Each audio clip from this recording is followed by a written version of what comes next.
Europe 1, 9h30, 11h avec Thomas Hill et votre invité ce matin, Thomas. Oui, je reçois ce matin le directeur des programmes chez Canal+, Ilyes Bouchiche, parce que ce soir, il y a un enjeu important sur votre antenne avec le lancement de Loup-garou, adaptation du jeu de société français le plus vendu au monde, où des villageois doivent démasquer les loups-garous qui se cachent parmi eux avant de se faire dévorer. Un jeu que d'habitude, quand on joue entre amis, ça dure à peu près 30 minutes.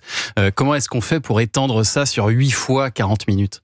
Alors, c'est effectivement une partie en temps réel. Donc, 8 fois 40 minutes, c'est 13 jours de tournage, 13 joueurs. Et les nuits sont des vraies nuits, les jours sont des vrais jours. Vous connaissez un peu le jeu ? Bien sûr, bien sûr. Quand le village s'endort chez nous, il s'endort vraiment. Et quand il se réveille vraiment. Et donc, ça donne des journées intenses de stratégie. Et qu'est-ce qu'ils font dans les journées, alors, du coup ?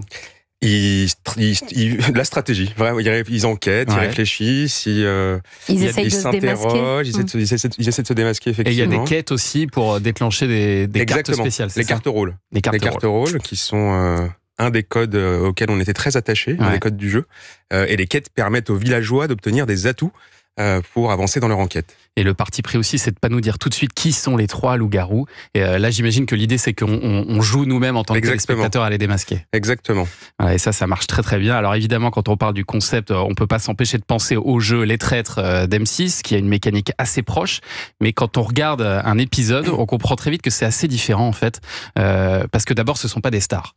Absolument. Ce sont tous et toutes des sommités dans leur domaine, tous avec une capacité hors norme à la dissimulation, à la stratégie.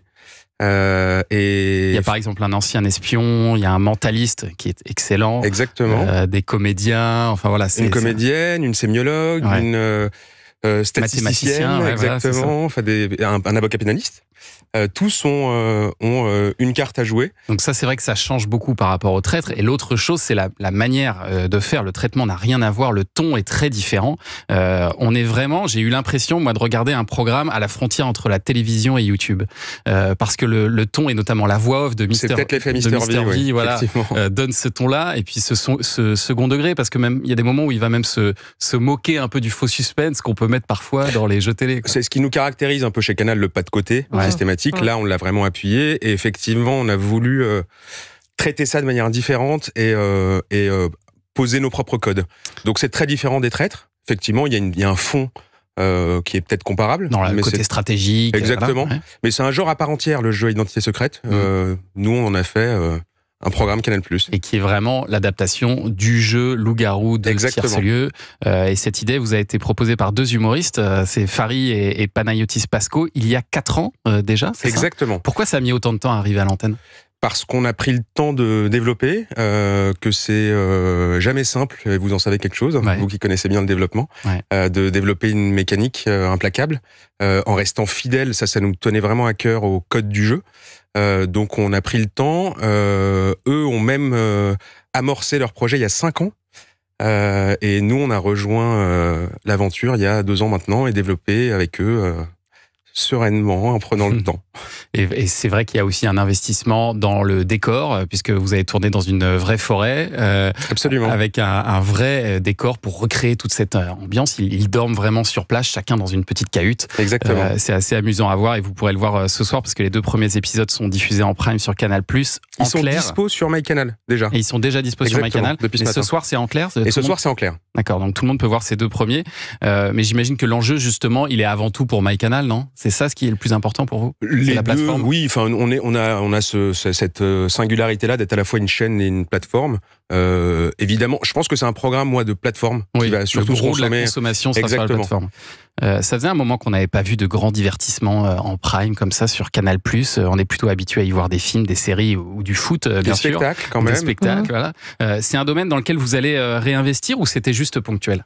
Non, c'est un domaine dans lequel on veut réinvestir massivement en restant fidèle à ce qu'on est. On l'avait déjà amorcé, l'ouverture de ce volet-là avec Omicro, qui est un télécrochet sportif qu'on a... Pour trouver le nouveau commentateur de Canal. Exactement, qu'on a lancé il y a quelques mois.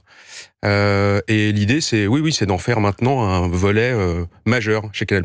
D'accord, donc vous avez d'autres projets en ce sens déjà ? Vous travaillez sur d'autres projets ? On travaille sur une saison 2 d'Omicro, sur une saison 2 déjà de Loup-garou. Ah oui, déjà. Déjà. C'est signé ? C'est signé. D'accord. Donc ça veut dire que vous êtes très content du résultat. Ça veut dire qu'on a confiance dans le format et confiance dans nos partenaires et confiance dans Fary, Panayotis et tous ceux qui ont accompagné la fabrication de ce programme. D'autres projets? D'autres projets en développement, trop peu avancés pour que j'en parle ce matin. Est-ce que ça sera avec des humoristes? Parce que là, Loup-garou, c'est avec Fary Panayotis. Au micro, c'était avec Redouane Bougueraba. Absolument. Est-ce que c'est la nouvelle ligne de Canal+? Est-ce que maintenant, les divertissements, c'est avec des humoristes? On aime bien travailler avec nos talents amis. En l'occurrence, c'est le cas de Redouane, c'est le cas de Fary et de Panayotis. Chaque projet est à penser... pour son sens et singulièrement. Donc. Est-ce que ce sera toujours pour du prime ou est-ce que vous avez envie d'investir aussi sur les cases de journée? Et je pense notamment au clair de Canal. L'idée, c'est quand même à chaque fois de faire de nos programmes un événement, donc c'est plutôt orienté prime. Pour du prime. À l'heure actuelle, il est question aussi que la petite sœur de Canal+, C8, n'émette plus à partir du 28 février prochain. Est-ce que certaines émissions de C8 pourraient migrer sur l'antenne de Canal+? Pas à ma connaissance pour le moment. Donc, par exemple, Touche pas à mon poste devrait pas arriver sur Canal+, a priori?